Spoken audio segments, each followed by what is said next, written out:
शिवोहम शिवोहम शिवोहम। पूर्व प्रसंग में आप श्रवण कर रहे थे प्रभु के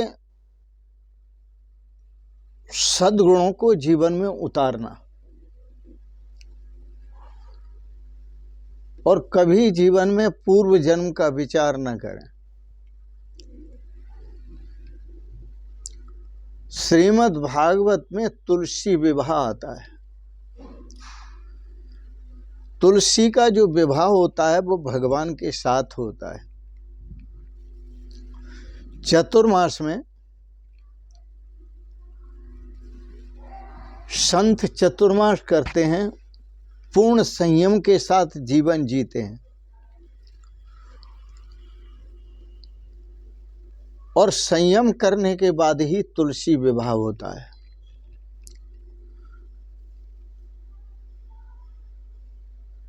दूसरा पक्ष, संयम पालन करोगे तब करोगे तो ईश्वर से मिलोगे, परमात्मा से मिलोगे। आत्मा का तो धर्म है परमात्मा के सम्मुख होना, परमात्मा से मिलना। यह पूर्व प्रसंग में आप श्रवण कर रहे थे। अब श्रीमद् भागवत का प्रथम स्कंध प्रारंभ करते हैं।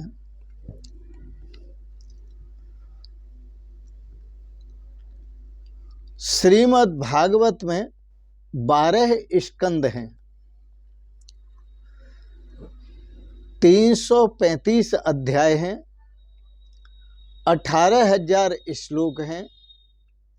सुखदेव जी, श्री सुखदेव जी और राजा परीक्षित का संवाद है। इसी को भागवत कहते हैं। दूसरे शब्दों में भा शब्द कीर्ति वचनों, भा से जिसमें भगवान की कीर्ति का गायन किया गया हो, और वो कीर्ति भी कैसी? ग से ग शब्दों ज्ञान वाचक। भगवान की कीर्ति का गायन तो किया गया है लेकिन ज्ञान पूर्ण किया गया है, तो बिना ज्ञान के मुक्ति नहीं होती। ज्ञान पूर्ण। और भागव सर्वेष्ट वचनो वश्च, और वो ज्ञान भी ऐसा सबसे उत्तम ज्ञान, सर्वश्रेष्ठ ज्ञान, उसका विस्तार से विवेचन किया गया है। तौ विस्तारस्य वाचकः, और त शब्द विस्तार का वाचक है। इस श्रीमद् भागवत में श्री सुखदेव जी राजा परीक्षित का संवाद है। भगवान की कीर्ति का गायन किया गया है और ज्ञान पूर्ण गायन किया गया है, तत्व ज्ञान पूर्ण, और सबसे उत्तम ज्ञान का वर्णन है और विस्तार पूर्वक वर्णन है। ऐसा ज्ञान भाति सर्वेषु वेदेषु लोकेषु, वह ज्ञान सभी वेदों में सुशोभित है, सभी लोकों में सुशोभित है। गीयते नारद आदि भी, बड़े बड़े ऋषि महर्षि नारद आदि ने भी उस ज्ञान का गायन किया है। वर्तते सर्वशास्त्रेषु, वह ज्ञान सभी शास्त्रों में विद्यमान है, सभी शास्त्रों में। तस्मात् भागवतम विदुः, इसलिए इस ग्रंथ को, इस शास्त्र को श्रीमद् भागवत कहते हैं। उसी को तुम भागवत जानो। जिसका ज्ञान सभी लोकों में व्याप्त है, वेदों में, शास्त्रों में, उपनिषदों में व्याप्त है, नारद आदि ऋषि, बड़े बड़े ऋषि भक्ति की, ज्ञान की, कर्म की चर्चा करते हैं, गायन किया है उन्होंने।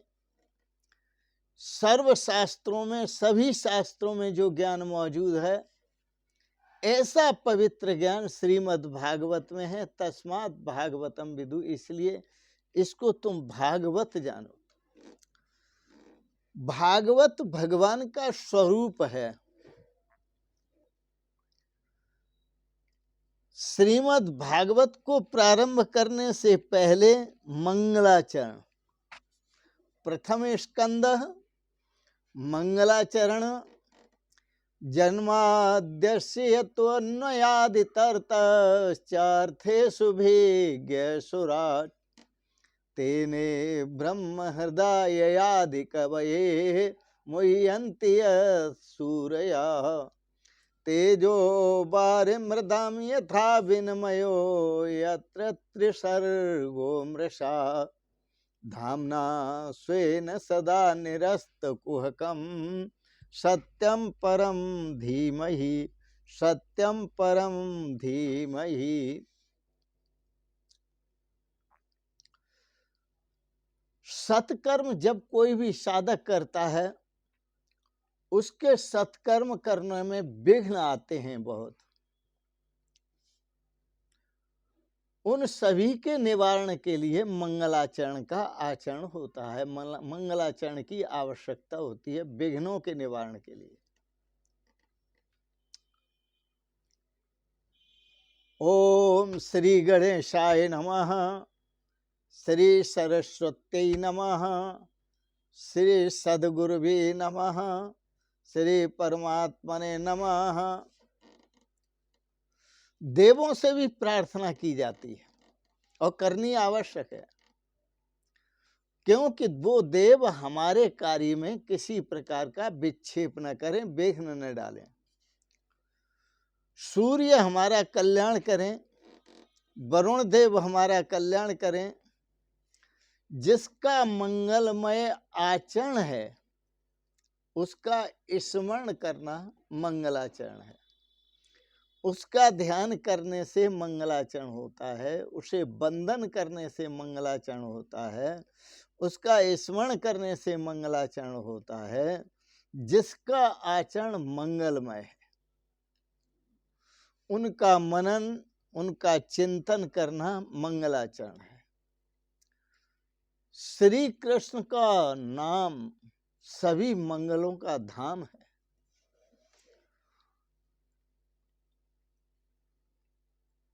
भगवान श्री कृष्ण का नाम, भगवान श्री कृष्ण, भगवान श्री कृष्ण का धाम मंगलमय है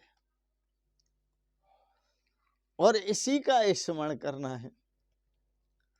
लेकिन कभी भी भगवान का स्मरण करो तो सकाम भाव से न करो, निष्काम भाव से चिंतन करो भगवान का, और अच्छी तरह मन से निष्काम भाव से चिंतन करो।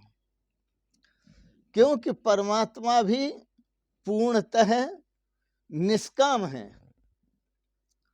उनका ध्यान करना, उनका स्मरण करना, परमात्मा प्राप्ति की सिद्धि मिलती है उससे।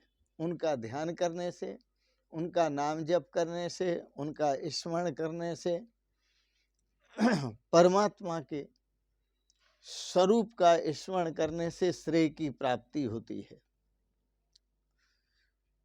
क्योंकि वह परमात्मा पूर्णतः निष्काम है। जीव अमंगलमय है, प्रभु मंगलमय है। इसलिए जीव मंगलमय बनना चाहता है तो जीव जब तक परमात्मा से नहीं मिलेगा तब तक वह मंगलमय नहीं होगा। जीव को परमात्मा से मिलने के लिए निष्काम भक्ति करनी है, निष्काम परमात्मा का चिंतन करना है, निष्काम परमात्मा के स्वरूप का ध्यान करना है, निष्काम भगवान के नाम का जप करना है और निष्काम भाव से ही भगवान की सेवा शुश्रूषा करनी है। भक्ति भाव यही रखना है झुका दे सर उसी को जो तेरे सामने आए। अगर सजदा ही करना है तो खुदा सब में रहता है। परमात्मा का वास सभी में है, तो सभी में परमात्मा का दर्शन करो। जब आप सबके अंदर परमात्मा का दर्शन करेंगे, इसी में आनंद है, इसी में प्रेम है। प्रत्येक कार्य के प्रारंभ में मंगलाचरण करो। श्रीमद् भागवत में 3 मंगलाचरण हैं। एक तो प्रथम में मंगलाचरण, जो प्रथम स्कंद में व्यास देव जी का है। द्वितीय स्कंद में श्री सुखदेव जी का है, और समाप्ति में श्री सूत जी का है। कोई भी कार्य हो, प्रारंभ करने से पहले मंगलाचरण करना बहुत जरूरी है।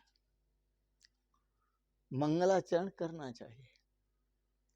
इसलिए सभी गुरु भक्त जो हैं वो गुरुओं को याद करते हैं, क्योंकि गुरुओं का जो आचरण होता है, सदगुरुओं का, वो मंगलमय होता है।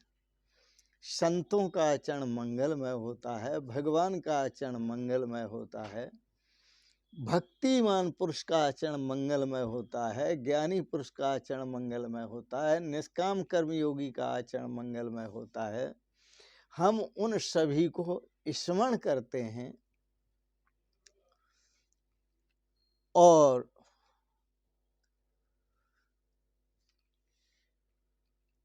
सत्यम परम धीमहि, जो सत्य है उस परम सत्य का हम ध्यान करते हैं। उस परम सत्य का हम बार बार चिंतन करें, ध्यान करें। ध्यान का अर्थ होता है मनस दर्शन, मन से प्रभु का दर्शन। ध्यान का अर्थ होता है सारी वृत्तियों को अंतर्मुख करके और फिर भगवान का ध्यान करना, भगवान के स्वरूप का ध्यान करना। भगवान के नाम तो अनेक हैं, परंतु भगवान का स्वरूप एक है।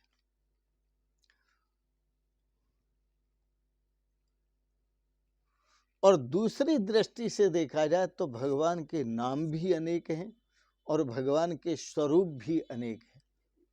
भगवान श्री राम के स्वरूप में, भगवान श्री कृष्ण के स्वरूप में, भगवान श्री विष्णु के स्वरूप में, भगवान शिव के स्वरूप में, भगवान गुरुदेव के स्वरूप में।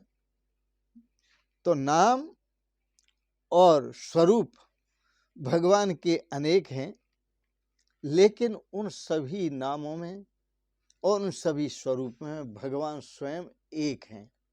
बस उसी एक तत्व का चिंतन करना, उसी एक तत्व का ध्यान करना, उसी एक तत्व में रमण करना।